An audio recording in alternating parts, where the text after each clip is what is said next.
Bonjour, bonjour les taureaux et heureuse de vous retrouver pour votre guidance pour ce mois de mai.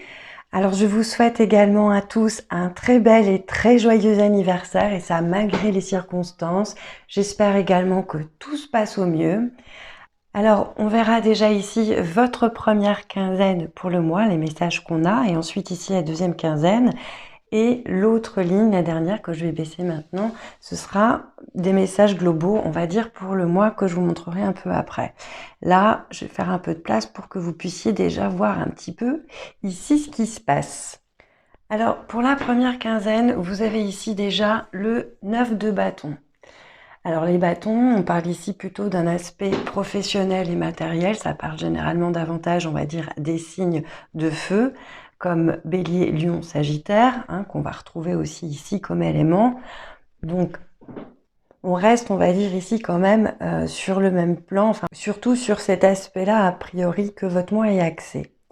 Et 9 de bâton, bon, il n'a pas l'air, on va dire, super sympa, je veux dire, cette carte-là a l'air forcément vachement plus lumineuse.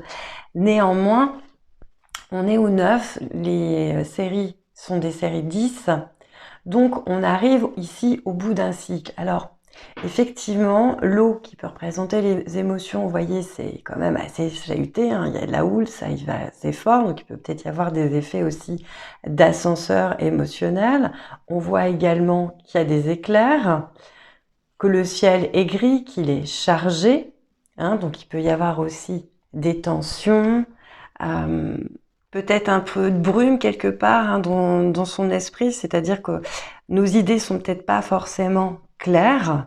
Maintenant, vous voyez, il y a aussi du bleu qui est là en fond pour vous rappeler que au-dessus de tous ces nuages, au-dessus de tout ça, ça n'empêche pas que le soleil existe toujours et quelque part qu'on est un petit peu en approche. Vous voyez là quelque part ce bateau qui avait navigué déjà pendant un moment, finalement il est vraiment pas loin du but, il y est presque. En fait le 9 de bâton, ça vient parler de l'ultime épreuve. On vous invite ici véritablement à tenir bon, à rester fixé comme ce bateau sur les feux qui le guident, c'est-à-dire à rester, si vous voulez, focus sur le positif, sur votre objectif, sur ce qui vous tient, sur ce qui vous fait du bien, parce que vous y êtes presque. La lumière, elle est au bout du tunnel, quoi, si vous voulez. Donc, on peut être ici peut-être à la fin d'une situation matérielle, peut-être à la fin d'un boulot, ou en tout cas, on en a fait le tour, on commence peut-être aussi tout simplement à en avoir marre, on a envie que certaines choses changent, ou on a commencé un projet et on est presque à la fin. Ici, on vous demande de ne pas abandonner, de garder la foi, alors de trouver quelque part un juste équilibre entre lâcher prise et ne pas abandonner. Alors je sais que ça peut paraître un petit peu compliqué, on va dire, dit comme ça, mais quand on parle de garder la foi, ça veut dire qu'on y croit et qu'on passe pas son temps à se dire que ça va pas marcher, qu'on va jamais y arriver, etc. Et c'est là qu'on vous invite, si vous voulez, à lâcher prise, à accepter quelque part que ce cycle est en train de se terminer. De toute façon, ce sera pour de meilleures choses. Et en même temps, à tenir bon, c'est-à-dire à persévérer, à continuer vos efforts, à pas vous laisser décourager, si vous voulez, parce que vous y êtes presque. Et ça, même si ça tangue, même si ça houle, même s'il y a de la nervosité, du stress, etc., parce que c'est pas forcément toujours évident à passer non plus, comme période. Mais vous voyez qu'ici, ça va quand même nettement mieux. On reviendra là après. Là maintenant, vous voyez, vous avez eu 3 cartes qui sont tombées toutes seules. On a d'abord ici la carte de l'appréciation, qui vient vous parler de la gratitude, de son pouvoir, de rester justement comme elle, davantage concentrée sur les roses que sur toutes les ronces et les épines qui peuvent être en dessous. De ne pas rester focalisé sur ce qu'il y a à craindre ou ce qui est difficile, même si je sais très bien que c'est plus facile à dire qu'à faire. Mais à savoir remercier chaque jour pour les cadeaux que vous avez. Quelle que soit votre situation, il y a quand même toujours des belles choses qui vous sont offertes et proposées chaque jour. Ne serait-ce que de vous réveiller chaque matin. Vous êtes en vie, vous respirez. Donc soyez reconnaissant déjà pour ce cadeau-là, par exemple. Et n'oubliez pas aussi de vous féliciter à chaque fois que vous faites un choix. hein, que vous prenez une décision qui est bonne pour vous, même si elle n'est pas facile. Parce qu'a priori ici, hein, comme on pouvait le retrouver dans cette carte-là, justement, il y a de l'indécision qui est là. Et c'est ce qui peut-être vous rend, entre guillemets, la vie un peu plus compliquée, dans le sens où les choses ne sont pas complètement claires. Là, on voit une personne, vous voyez, on pourrait penser au petit chaperon rouge, qui est entre deux directions. Alors peut-être que vous avez plus que un choix à faire entre deux choses, entre deux personnes, entre deux travails, entre deux manières de voir la vie. Et que de fait, ça vous génère justement un petit peu d'anxiété, parce que vous vous demandez forcément quelle est la meilleure à suivre. Ce qui peut aussi entraîner l'immobilité, le fait de se retrouver un petit peu perplexe parce qu'on ne sait pas trop ce qu'on va faire, et également ces histoires de montagnes russes qui sont réaccentuées ici avec cette carte. Alors, ça fait peut-être aussi un moment pour certains tout simplement hein, que ce choix quelque part est à faire, mais là, si on vous l'amène, c'est pour quelque part enfin faire un choix, enfin vous décider justement pour vous dégager, si vous voulez, de ces énergies-là qui sont bloquantes et qui peuvent également diminuer votre force vitale, hein, vos énergies tout court. Parce qu'il peut y avoir cet effet un petit peu paralysant, où on se sent enlisé aussi dans une situation, etc. Donc, on vient vous dire ici d'arrêter d'être dans trop d'analyse, dans trop de doutes, de réfléchir bien sûr à ces différentes possibilités, mais de le faire de manière un peu plus intuitive, en essayant de voir de quel côté votre âme, votre cœur a envie d'aller. Alors, il y a un petit exercice que je vais vous donner, si ça vous tente d'essayer. Hein, quand on est comme ça face à différents choix, vous pouvez tout simplement écrire ces différents choix sur un bout de papier. Vous mettez ça dans une enveloppe ou vous pliez le papier, vous les mélangez et vous les disposez par terre. Et vous venez vous mettre debout, hein, les pieds sur chaque possibilité, chacune son tour. Et dès que vous êtes sur une, essayez de voir, de ressentir ce que ça peut vous faire dans votre corps. Est-ce que si vous êtes sur telle possibilité, vous vous sentez bien ou pas? Et ça sans savoir bien sûr hein, laquelle c'est à la base. Sinon, vous pouvez aussi prendre le temps de le faire consciemment et de voir qu'est-ce que chaque situation, chaque proposition, chaque choix, chaque possibilité vous amène à ressentir pour voir si ça va dans le sens justement de votre épanouissement et de votre mieux-être personnel ou pas. Et normalement, celle qui vous amène à ressentir davantage de joie, normalement c'est celle-là qu'il faut suivre. Après, hein, faites vos choix en votre âme et conscience, ça vous regarde, vous êtes libre. Essayez juste de faire en sorte que ce choix vous respecte au maximum. Et ici, avec la carte du yin et du yang, on vient vous parler d'équilibre hein, quelque part, de complémentarité aussi entre les opposés, entre l'action et la passivité, entre l'intuition et la logique. Et ça peut donner aussi une idée du cycle énergétique dans lequel vous êtes, à savoir que comme cette carte est à l'endroit, ici on est plutôt dans un cycle yin. Donc le yin, hein, c'est plutôt le côté féminin, intuitif, hein, ce qu'on vous amenait déjà ici avant justement, plutôt qu'à être dans l'action, hein, ici à être plutôt dans l'introspection, dans alors la passivité. C'est pas forcément dans la non-action, à rien faire et à rester immobile. Hein. Il y a ce qu'on appelle également le non-agir agissant. Mais en tout cas, à rentrer ici peut-être davantage en profondeur à l'intérieur de vous, à vous mettre en mode de réceptivité. Hein, peut-être qu'il serait bon aussi pour certains tout simplement de méditer davantage, parce qu'ici on vient vous parler de gestation. Parce qu'il y a encore du temps, si vous voulez, ici qui a l'air d'être nécessaire. Et ça peut être de par les circonstances extérieures, hein, comme ça peut être le cas, puisque normalement, nous serons par exemple ici encore confinés, et ça peut forcément bloquer plein de choses. Et si ce temps-là est là, c'est pas pour rien. Et ça peut être aussi tout simplement que certains ont besoin d'achever d'abord quelque chose, d'arriver au bout complètement d'un cycle, hein, de boucler la boucle, pour pouvoir après mieux redémarrer et passer en mode, on va dire, action. On vous invite en tout cas ici à davantage être dans l'être que dans le faire. Et ce qui est assez marrant, c'est que en faisant votre tirage, j'ai eu, on va dire, 2 tas de cartes qui sont tombées. Le premier, c'est celui-ci, hein, où on a encore cette histoire entre guillemets de dilemme, hein, avec les amoureux, d'hésitation, de choix à faire. Et ici, on a le roi de bâton et le 4 de denier. Donc, à voir si vous vous retrouvez ici, hein, dans ce côté, on va dire, un peu plus masculin, ou si vous voyez quelqu'un d'extérieur à vous qui serait davantage dans ses énergies. Bon, le roi de bateau, joli lapsus, le roi de bâton, ici, hein, c'est un homme, ça peut être un chef d'entreprise, ça peut être votre patron, quelqu'un qui est bien installé, qui bosse bien, hein, qui a réussi à se mettre aussi une certaine forme de sécurité financière, mais surtout matérielle. Mais on peut penser ici avec le 4 bâton, hein, vous voyez, là on a des dalles. Alors les deniers ici, ce serait plutôt des signes de terre, Taureau, Vierge, Capricorne. Hein. Vous voyez, là ici, lui, il a peur qu'on lui vole ses deniers. Il y a son neveu ici qui lui a pris ses outils puis qui a l'air de mieux se débrouiller que lui. Et il a l'air un petit peu jaloux. Il a l'air d'avoir du mal de lâcher, si vous voulez, ce qu'il a. Et de se remettre en question. Parce que quand on a quelqu'un, par exemple, qui vient faire du bon boulot, bon, déjà, il n'y a pas forcément de jalousie à avoir. Hein, il y a de la place pour tout le monde. Mais ça devrait être davantage, on va dire, stimulant et vous dire, bon bah ok, moi je maîtrise bien ce que je fais, maintenant qu'est-ce que je peux apporter de plus?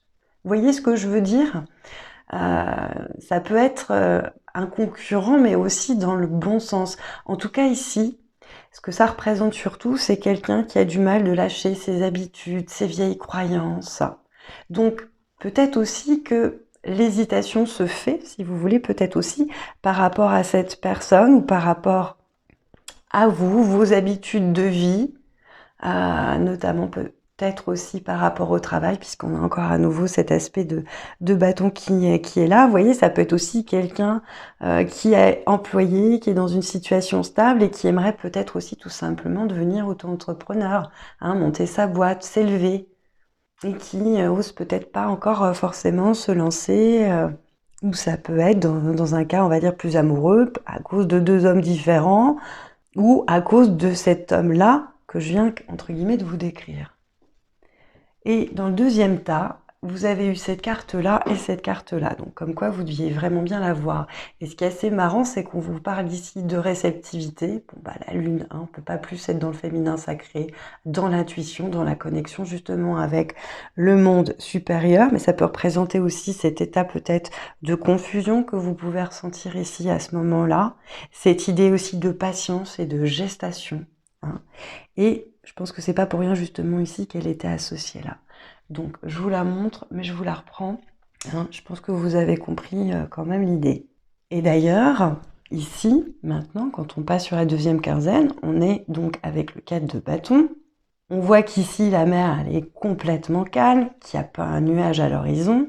Et on retrouve Jason ici, qui a envie de repartir à la conquête de la toison d'or, mais qui, avant de repartir, prend le temps de se reposer, prend le temps de célébrer.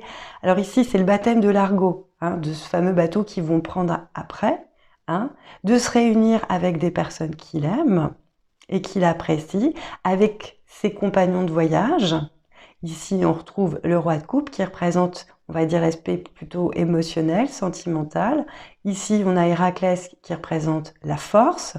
Là, ici, on a les jumeaux Castor et Pollux qui sont présentés généralement par le cavalier d'épée qui représente, on va dire, l'esprit aiguisé, la volonté d'y aller. Alors des fois peut-être un peu comme des bulldozers, hein, au passage. Et ici, on retrouve justement le roi de bâton qui lui représente davantage cet aspect entreprenant, aventurier, à oser y aller, etc. Donc vous voyez que là, même si quelque part il a l'air prêt, motivé, déterminé, il y repart pas encore tout de suite, hein, quelque part.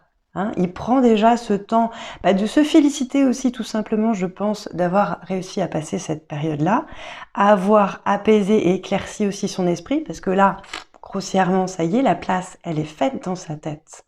Hein. Il sait ce qu'il veut et il est prêt enfin à y aller. Et ça peut représenter aussi ces différents personnages vos différentes compétences. Donc on peut vous inviter aussi tout simplement pendant cette quinzaine à vous rendre compte que vous n'êtes pas qu'une chose, puis que vous en avez peut-être un peu plus sous le coude que ce que vous pensez, que vous avez peut-être aussi un bon réseau sur lequel vous pouvez vous appuyer, du soutien. En tout cas ici, on vient bien vous dire et vous montrer que vous n'êtes pas seul. Et comme on vous le disait ici avec la carte de l'appréciation, de ne pas oublier de vous féliciter quand vous passez au-dessus de moments qui sont peut-être un petit peu moins faciles tout simplement. Et d'ailleurs, avant de passer aux cartes du tout, je vais vous montrer ici, en fond de paquet, on a donc 7e chakra, le chakra couronne, avec l'archange Uriel qui est retourné. Comme quoi, je pense que dernièrement, peut-être ces derniers temps, ou peut-être encore pendant cette période-là, il y en a justement certains qui sont pas aussi bien connectés que ça à ce niveau-là, ou qui ont besoin de purifier aussi tout simplement ce chakra.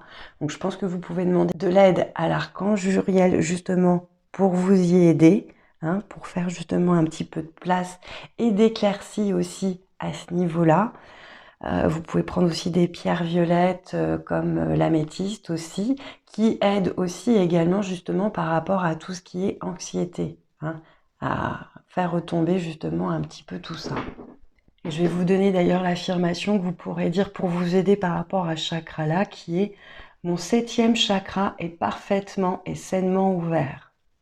L'amour et l'inspiration des esprits et ma propre intuition circulent dorénavant entièrement en moi. » Maintenant, on va venir ici sur la carte des liens affectifs, qui est à l'endroit. Donc pour ceux qui sont en couple, a priori, ça va bien ou ça va mieux.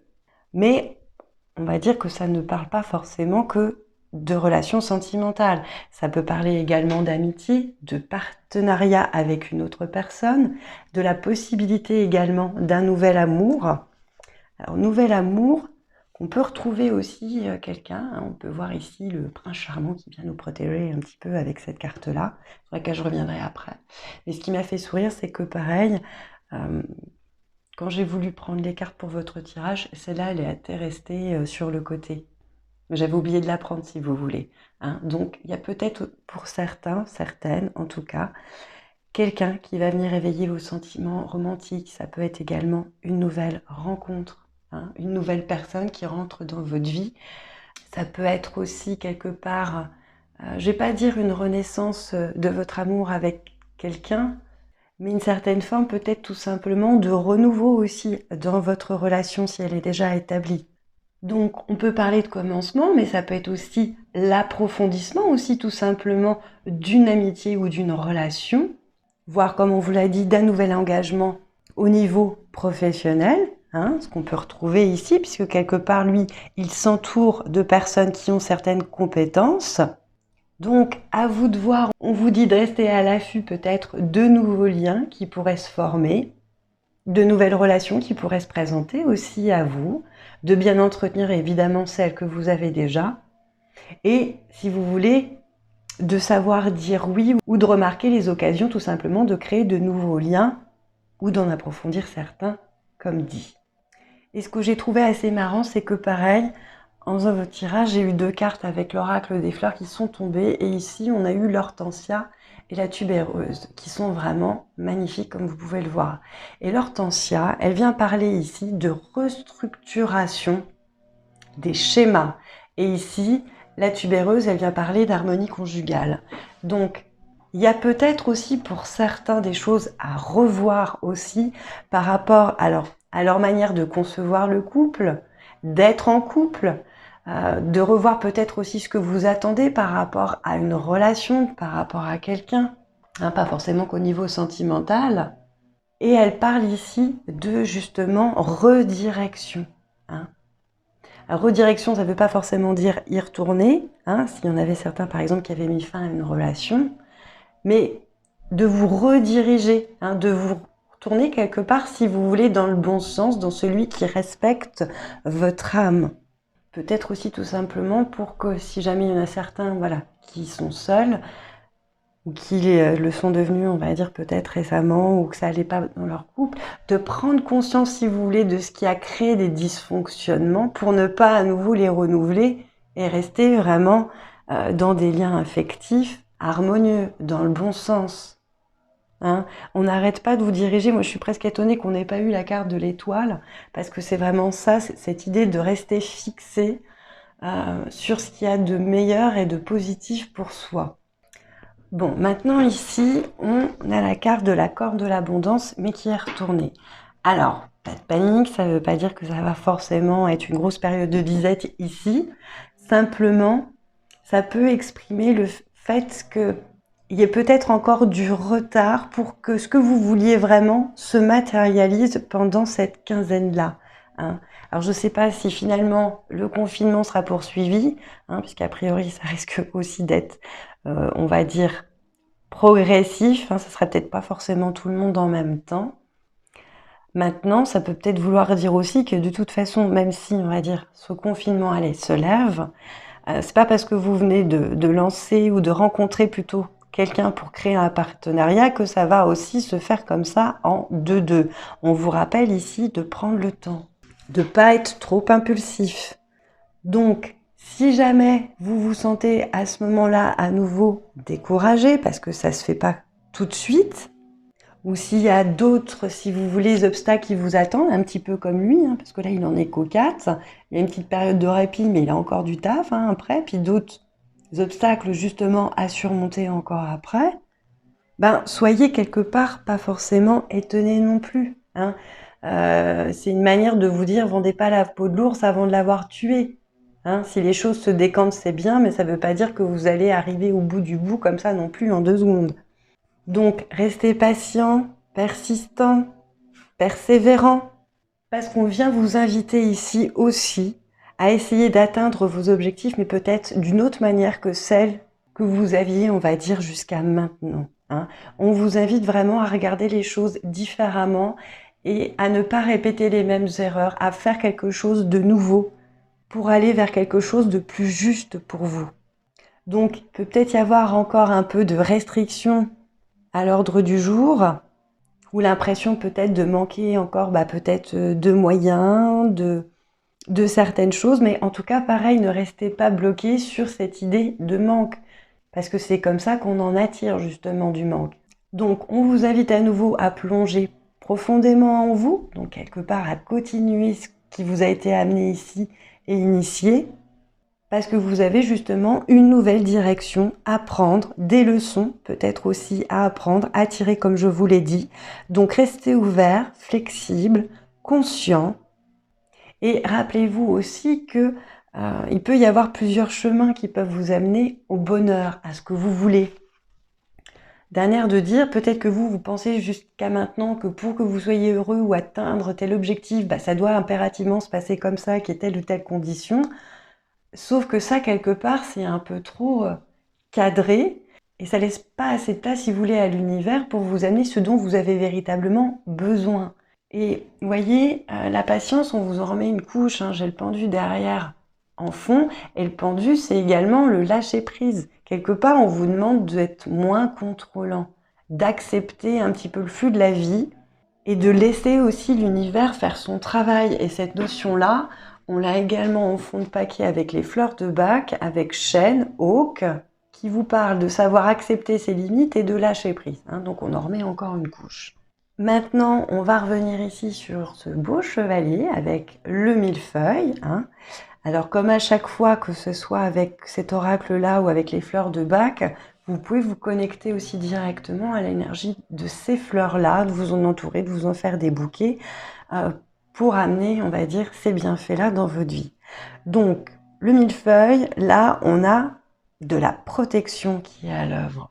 Ce qu'on pouvait retrouver également ici avec l'hortensien, face, on va dire, aux énergies négatives, à l'envoi peut-être aussi qu'on peut vous en faire, on va dire ça comme ça. Là, le millefeuille, ça aide vraiment à stopper ça, à bannir, à guérir, à libérer des émotions négatives. D'ailleurs, il y a cette histoire aussi de libération par rapport à des relations karmiques aussi.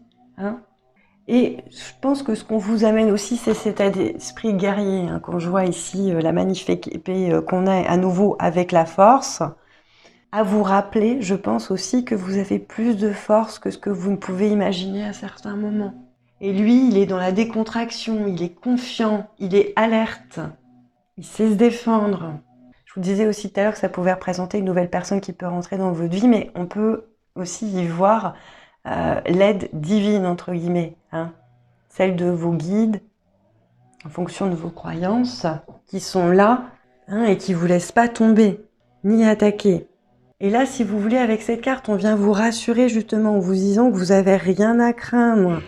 Et que si vous êtes préoccupé par qui ou quoi que ce soit, il est temps de cesser de vous inquiéter. De remettre plutôt la personne ou la situation qui vous préoccupe aux mains justement de l'univers, hein, selon vos croyances. De faire appel aux énergies protectrices justement qui sont là, qui n'attendent, on va dire que votre accord, hein, parce que les guides sont là, ils nous envoient des synchronicités, des messages, mais il y a des choses qu'ils ne peuvent pas faire si on ne leur donne pas notre accord, hein, parce qu'ils respectent notre libre arbitre. Donc n'hésitez pas non plus à les solliciter. Maintenant, de votre côté, évitez peut-être les endroits, les personnes ou les situations qui ont tendance à vous vider aussi en énergie, et d'imaginer peut-être aussi de temps en temps que vous êtes entouré d'une lumière protectrice, un peu comme une bulle. Hein, ou que vous recevez aussi à certains moments comme une douche de lumière que vous pouvez demander également à vos guides de vous envoyer pour vous recharger. En tout cas, on vous invite à vous débarrasser de votre peur, de vos inquiétudes, de mettre fin à une certaine forme de désordre, que ce soit au niveau physique, émotif et mental, voire même peut-être aussi dans votre maison, hein, de nettoyer, peut-être de purifier, de faire un peu de vide. Et on vient vous redire à nouveau que même s'il se passe des choses qui peuvent paraître alors effrayantes, difficiles, sans espoir ou quoi, ou qu'est-ce, ayez confiance que vous êtes soutenu et que vous n'êtes pas seul. Cultivez votre assurance et votre calme. Et sachez revenir également au moment présent, hein, parce que quand on s'inquiète quelque part, c'est qu'on a la tête déjà trop dans le futur. Hein, ou alors on peut avoir des remords, mais ça va être davantage par rapport au passé. Hein. Essayez de travailler votre ancrage. Hein, ça peut être ça aussi qu'on vient vous amener ici, avec le chakra racine, voire avec le chakra sacré aussi. Donc vous pourrez faire appel aux énergies du chèvrefeuille, honeysuckle en anglais, qui peut permettre justement de libérer des charges émotionnelles passées, de vous aider aussi à travailler davantage votre détachement. C'est une fleur également qui peut vous aider à revenir à la réalité pour mieux vivre votre moment présent plutôt, par exemple pour certains, que d'être dans la fuite. Et elle peut également permettre de lutter contre le fait de trop vivre, peut-être pour certains aussi dans le passé, c'est-à-dire à être trop dans ses souvenirs, à faire preuve trop de nostalgie ou de regret, hein, comme ce que je venais de vous dire justement précédemment. Maintenant, regardez ici, on a la carte de la force. Et cette force, je pense sincèrement que vous l'avez tous bien au fond de vous. Hein. Vous êtes des battants, les taureaux. On vous marque ici. Les épreuves ne sont pas là pour me détruire, mais pour me renforcer. Je fais taire la bête en moi et cherche la raison positive pour laquelle les situations difficiles arrivent. Et je les étudie pour m'en libérer et grandir. Je vois la vie tel un défi, avec force et courage, je deviens vainqueur de la noirceur. Donc vous voyez, hein, on vous invite à devenir aussi ce chevalier-là aussi, hein, quelque part, pour vous. Et à vous rappeler que vous êtes tout à fait capable. Hein. Après, comme je vous ai dit, hein, le but, c'est pas de voir, on va dire, chaque épreuve qui vous est donnée comme une tuile de plus, qui vous enfonce, machin, etc. Mais de le voir comme un défi que vous êtes tout à fait apte à relever. De toute façon, je vous le redis, je le dis systématiquement, mais l'univers ne vous envoie jamais un défi que vous n'êtes pas capable de relever. Alors je sais bien que des fois c'est pas évident, mais vous en êtes tout à fait capable. Pionchez au fond de vous cette force. Demandez à l'univers, à vos guides, à vos amis, de vous soutenir si besoin. Mais déjà, si vous éclaircissez un petit peu votre mental, ça devrait être beaucoup plus facile de passer au-dessus de tout ça. Et maintenant, pour la partie, on va dire, un peu plus sentimentale, relationnelle, voyez ici, on vous propose de rester dans le jeu. Hein, que vous soyez avec quelqu'un ou pas, hein, cette même énergie vous est demandée. Pour retrouver l'amour, permettez à l'esprit espiègle et enfantin qui est en vous de se manifester. Hein, de revenir peut-être davantage aussi au contact de votre enfant intérieur. De ne pas oublier de rester léger, comme je viens de vous le dire, d'être dans le flirt, de taquiner, d'être dans le jeu, Hein, le je, ça peut être aussi le je JE, quand on vous disait tout à l'heure d'être davantage dans le être que dans le faire. De remettre peut-être un peu de jeu dans votre couple, hein, si jamais il y en a pour certains qui, pas qui s'ennuyaient, mais qui avaient l'impression peut-être aussi d'être dans une certaine forme de routine, de pas toujours attendre non plus que tout vienne de l'autre. Et ça me fait assez rire parce que regardez, en fond de paquet, ici, on a «Je suis enfant». Je me libère de mon intellect trop laborieux et je retourne habiter en la simplicité de mon cœur. Je suis véritable avec moi-même et je reste dans ma simplicité. Dans une grande humilité, je reste au naturel et je m'affiche dans ma vraie nature.